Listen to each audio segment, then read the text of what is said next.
Browns losers today in Carolina, 17-13. Dan-Labbe alongside Mary-Kay-Cabot. And Mary-Kay, of course, the thing everyone's going to talk about, Johnny Manziel leaves the football game, hamstring injury. We don't know his status for next week, and it's back to Brian Hoyer.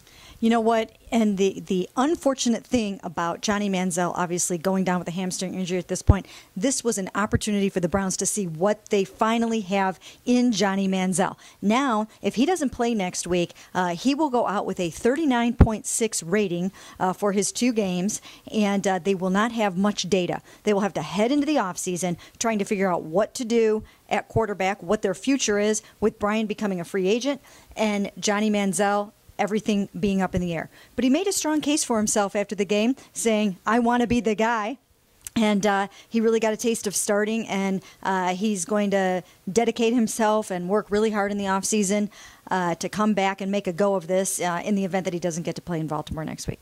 And, of course, the Browns have a lot of opportunities this offseason, too. If they don't know about Johnny Manziel, they have those 2 first-round draft picks. They have a whole lot of money to spend. So it's not necessarily where they wanted to be, not knowing about Johnny Manziel, but it looks like that's where they're going to be. The run defense, again, too, a problem. Allowed over 200 yards rushing, and, of course, the game ended probably appropriately on a 30-yard run by Jonathan Stewart. Yeah, you know what? And then you have Cam Newton rushing for 63 yards of his own, coming off of a fractured back and a car accident 12 days ago. So the run defense just completely went south. I think part of that is a function of, some of the injuries and things like that. But really, for the most part, there's no way these guys should be giving up an average of well over 200 yards per game rushing over the last 2 weeks. Meanwhile, they're not running the football well. Terrence West was benched for this game, basically. Didn't do anything at all because he had a bad practice. So there were some signs that there are some other issues on the team besides quarterback. Justin Gilbert, their number 8 overall pick, did not start the game. A 4th-round pick in Pierre Desir started in place of him because Justin also, like Terrence West, did not have a good week of practice. Yeah, and Desir actually played reasonably well. If you're looking for some bright spots, him, Scott Solomon played well, signed off the practice squad yesterday.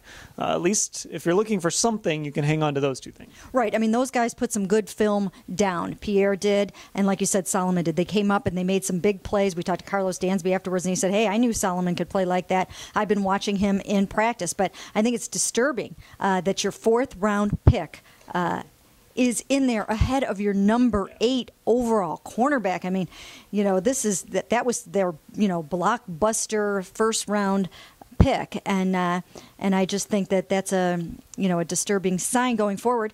And then Johnny Manziel, again, you just don't know what you have in him, and that's a huge question mark to head into the offseason with. We've got to go back to those running backs real quick. Isaiah Crowell has struggled over the last few games. You talked about Terrence West. That's a big question mark now, again, going into the offseason, and that was an area where you were hoping you could feel good going into next year.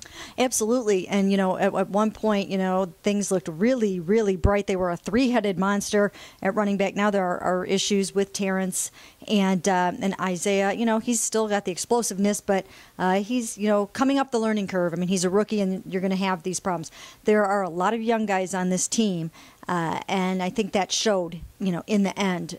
And there were also a lot of injuries. I mean, as we're leaving, we see Alex Mack hobbling out, in that walking boot with a broken leg, and it's just, it's just unfortunate because it seems like things kind of went south after that. So Browns-Ravens, what is there to watch next week? What are we looking for? The Ravens still playing for something. The Browns, of course, were out of the playoff picture before this game started.